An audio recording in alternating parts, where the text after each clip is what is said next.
ఇప్పుడే జీ5 app download చేయండి. చూడండి మీ ఫేవరెట్ టీవీ షోస్ ఎప్పుడైనా ఎక్కడైనా. నీకు ఈ గాయం ఎందుకైందే?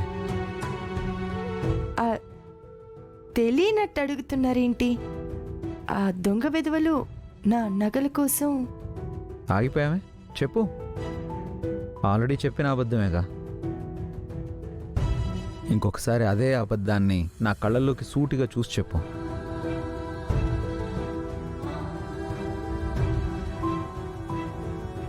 దీనంతటికీ కారణం మా సుచిత్ర పిన్నియే కదా?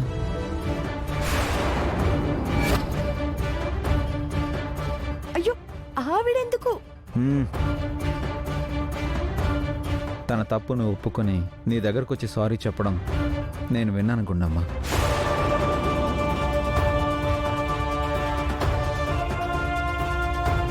తన ఇంటికి వచ్చినప్పటి నుంచి నువ్వు లావుగా ఉన్నావు, అలా ఉన్నావు, ఇలా ఉన్నావు అంటూ నిన్ను ఎన్నో మాటలు అంది. నువ్వు భరించావు.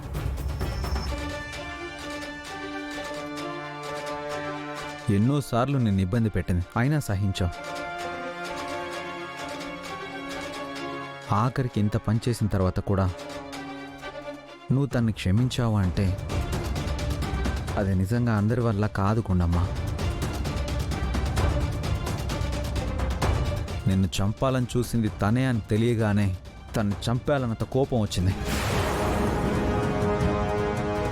కానీ నీకంత నష్టం చేయాలని చూసిన తనని కూడా పశ్చాత్తాపడిందని నువ్వు క్షమించగానే మళ్ళీ నేను కోప్పడి గొడవని మొదటికి తీసుకురావడం కరెక్ట్ కాదనిపించింది.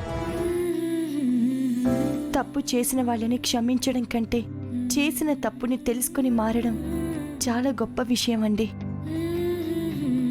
కుటుంబం అన్న తర్వాత ఒకరికొకరికి మధ్య చిన్న చిన్న మనస్పర్ధలు రావడం సహజమండి. కోపమైనా ఏదైనా ఎక్కడికక్కడ వదిలేసుకుంటే వచ్చిన మనస్పర్ధలు అక్కడితో ఆగిపోతాయి. వాటినే పట్టుకొని కూర్చుంటే ఇలాంటి ప్రమాదాలే వస్తాయి. కోడలిగా ఆవిడ కాళ్ళకి దండం పెట్టాల్సిన పొజిషన్ నాది. కానీ ఆవిడే నా దగ్గరకొచ్చి క్షమాపణలు అడిగే పరిస్థితికి వచ్చిందంటే దానికి కారణం నా మీద పెంచుకున్న కోపానికి ఆవిడ ఫుల్ స్టాప్ పెట్టకపోవడం వల్లేనండి. అయినా ఆవిడ మన కుటుంబంలో మనిషి. తను తప్పు చేసిందని మనమే వేలెత్తి చూపిస్తే ఇక మన అనే మాటకి అర్థం ఏముంటుందండి? ఏ గుండు, ఏంటండి?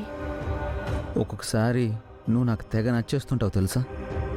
కొంప తీసి ఇప్పుడు నచ్చానా ఏంటి? అయితే నన్ను ఇప్పుడు దగ్గరికి తీసుకుని నా ఒడిలో ఒక బిడ్డను పెట్టేయచ్చు కదా?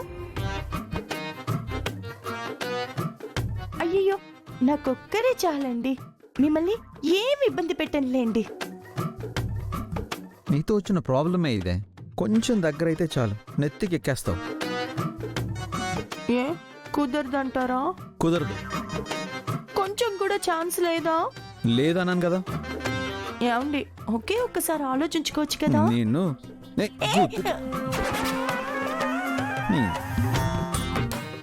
జీ5 యాప్ డౌన్లోడ్ చేసి అన్ని ఎపిసోడ్స్ పూర్తి ఉచితంగా చూడండి.